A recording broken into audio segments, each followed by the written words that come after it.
Bonsoir à tous et bienvenue à cette édition sur la télévision du Burkina. Un seul titre, faire du Burkina un des meilleurs producteurs de mangue labellisés.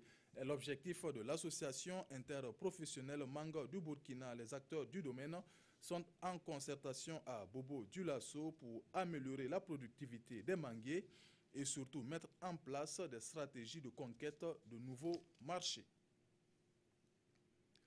Dans sa vision de développement à l'horizon 2020, l'association interprofessionnelle Mangue du Burkina veut positionner justement le Burkina comme meilleur producteur de mangue labellisé. Pour atteindre cet objectif, les acteurs sont réunis à Bobo Dioulasso dans le cadre du lancement de la campagne de Mangue 2017. Il est question d'améliorer la productivité des manguiers et surtout de peaufiner la stratégie de conquête de nouveaux marchés. Karim Ilboudo, Moumouni Barou.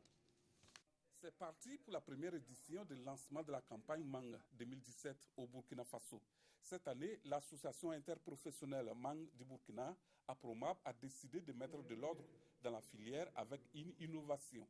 Le démarrage synchronisé de la campagne dans les 8 provinces productrices de mangue. Au cours de cette édition, les acteurs de la filière mangue ont aussi échangé autour des opportunités qu'offre la mangue. On constate que beaucoup ne savent pas les différents usages de la mangue. Savez-vous qu'il y a des beignets de mangue? Vous en avez mangé une fois? Ça existe. Vinaigre de mangue? Ça existe. Il y a toutes les applications qu'on peut faire avec la mangue. La mangue n'est donc pas un produit d'exportation uniquement. C'est un produit dont les Burkinabés ont besoin et notre objectif, c'est de les faire découvrir. Depuis 2010, les organisations intervenant dans la production de la mangue ne cessent de mener des sensibilisations pour que la mangue burkinabé soit plus compétitive sur le marché. Nous, producteurs, qu'est-ce que nous attendons? L'argent. Mais les producteurs aussi, ils n'ont qu'à attendre vraiment que la maturité de la mangue soit atteinte avant de donner ça aux exportateurs. Souvent, ils viennent avec leur argent dans nos vergers dire que oui, nous, on veut acheter. Toi, ton problème, c'est quoi? Je veux vraiment que nous, producteurs, on arrête ce scénario-là. Ne pas voir l'argent, mais voir d'abord la qualité de la mangue du Burkina, voir d'abord le label de la mangue du Burkina à l'extérieur avant de vraiment commencer la commercialisation. Désormais, la date du 10 mars est maintenue pour le lancement de la campagne à l'exportation. Pour ce qui est de la transformation, le 1er avril est choisi pour le début des activités. En prélude à la deuxième édition de la foire régionale du miel des produits agricoles et forestiers non ligneux de Dédégou, le comité d'organisation a organisé une conférence de presse. Objectif, décliner les grands points de cette activité organisée par un consortium de partenaires dont le GRET et l'association 3 Apopo, Yves Rwamba et Edouard Ouedraogo. Des rencontres B2B, des conférences publiques, des ateliers et de l'exposition des produits transformés, ce sont entre autres des activités qui se tiendront au cours de cette deuxième édition de la foire régionale du miel, des produits agricoles et forestiers non ligneux. Et le comité d'organisation rassure quant à la réussite de l'événement. Toutes les 6 provinces vont prendre part donc à cette grande foire et il y a des produits transformés. Et nous allons voir vraiment l'art de ces femmes, de ces valeureuses femmes-là qui font vraiment des choses extraordinaires parce que le développement, la valeur ajoutée passe d'abord par cette action donc, de transformation des produits agricoles. La deuxième édition de la foire ne sera réussie sans la participation effective de la population. Nous demandons à toute la population de sortir massivement. L'entrée donc, au niveau donc, de la place des Martyrs est gratuite. Il n'y a pas un public ciblé, il n'y a pas de frais d'entrée.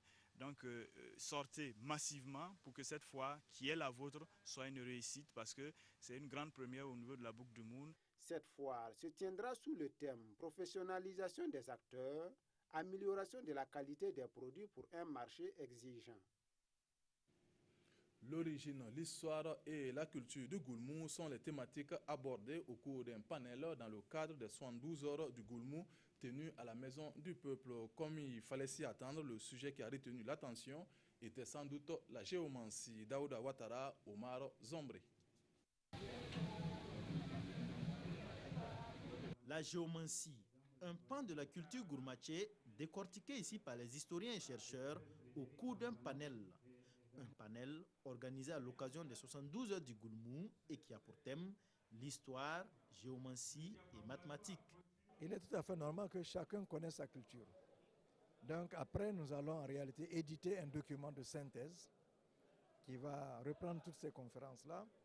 Et nous invitons chacun non seulement à se procurer cet ouvrage, mais également et surtout à aller sur le terrain pour connaître son histoire, pour connaître sa culture, se l'approprier, car aucun peuple ne peut se développer s'il ne maîtrise sa culture. Pour les chercheurs, la géomancie serait une science appliquée qui vise à résoudre les problèmes quotidiens de l'homme. Une science qui répondrait à des principes mathématiques dont l'interprétation des résultats est fonction de la compétence de l'interprète. Quand à Ouagadougou vous circulez, on vous parle des gens, des gourmands, on dirait toujours sur des tapeurs de sable. Et c'est comme si c'était un mythe, comme si c'était de la sorcellerie. Donc nous avons voulu simplement montrer que ce n'est pas de la sorcellerie, c'est sur une base mathématique. Maintenant, la question de l'interprétation est une autre chose. Mais sinon, toute la démonstration répond à une logique mathématique. Et le professeur Chambiano en a fait la démonstration. 2 plus 1, ça fait 1. 1 plus 2, ça fait 1. Et 1 plus 1, ça fait 2. Le panel s'achève dans une ambiance de parenté à plaisanterie.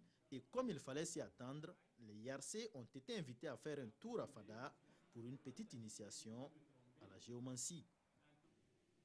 Un incendie s'est déclaré aux environs de midi ce 28 mars au marché du camp des réfugiés de Goudébou, un marché fréquenté par les réfugiés mais aussi par les populations autochtones. Cet incendie, dont les causes ne sont toujours pas connues, a fait malheureusement de nombreux dégâts. Alexis Ouedraogo, Joseph Bambara. À l'instar de ces commerçants qui essaient tant bien que mal de récupérer ce qui reste de leurs marchandises, ils sont nombreux, aussi bien réfugiés du camp que population autochtone de Goudébou, à être victimes des flammes. En effet, tout ou presque a été consumé par le feu. Le côté des marchés, l'autre côté, là où je t'ai montré, là, j'ai vu les feux allumés.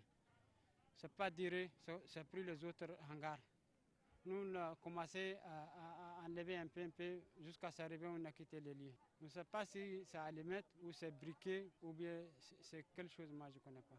Il a fait sortir son moto, tous ces matériels qui sont dans le hangar est brûlé. Tout le reste est brûlé. Voilà, il avait des matériels, il avait des lits avec des motos, avec des pagnes, avec des habits dans le hangar. Outre les articles de ces deux commerçants, les flammes ont semé la désolation à Goudébou, éventrant des maisons par là, réduisant certaines marchandises en cendres. Même ce tricycle n'a pas échappé à la furie des flammes. Certains commerçants estiment leur perte à des centaines de milliers de francs CFA, d'autres à des millions. De cet appel des populations de Goudébou aux autorités. Demander quand même un appui afin que ces personnes vulnérables puissent récupérer ce qu'ils ont perdu dans ces marchés-là. En attendant que les autorités leur viennent en aide, certains préfèrent s'en remettre au très haut afin qu'un tel désastre ne s'abatte plus sur Goudébou où vivent des réfugiés maliens et des populations autochtones. L'ONG Educo a organisé une journée porte ouverte pour faire le bilan de ses activités. Sa mission, œuvrer pour l'éducation et le bien-être de l'enfant. Environ 20 000 élèves du primaire et 400 du secondaire ont bénéficié de l'accompagnement de cette ONG au cours de l'année 2016. Irénée Kaboré, Alidou Savadogo. À cette journée porte ouverte de l'ONG Educo, c'est le devoir de redevabilité et de transparence de la structure qui a été placée au centre des échanges. Pour l'année 2016, Educo a encore mis en œuvre des projets dans les secteurs comme l'éducation, la sécurité alimentaire, la santé scolaire, communautaire et nutritionnelle au profit des enfants. Des infrastructures ont été réalisées, on a doté les écoles en vivres, des champs scolaires ont été réalisés dans 25 écoles, il y a le kit complémentaire aussi qui est là, et ça a concerné 17 994 apprenants. Educo est une ONG qui aide beaucoup l'éducation au niveau du Yatenga. En réalité, il y a beaucoup d'écoles qui sont construites. Il y a beaucoup de logements pour les enseignants. Les élèves sont pris en charge au niveau des fournitures scolaires, au niveau de la santé, on les soigne. En plus du bilan des activités, cette journée porte ouverte vise également à collecter les apports de la population pour la réussite des réalisations de l'année en cours. C'est l'occasion également pour nous d'accueillir tous ces acteurs avec qui nous travaillons toute l'année en une journée où nous discutons des questions de façon franche et constructive, et qu'ils puissent également visiter nos locaux. Cette journée porte ouverte a réuni les acteurs du secteur public, des associations et autres acteurs de développement de la région du Nord. À l'issue des échanges, plusieurs recommandations ont été faites par les participants. C'est la fin de cette édition. Merci de l'avoir suivi. Bonne suite de programme sur la RTB. Bonsoir.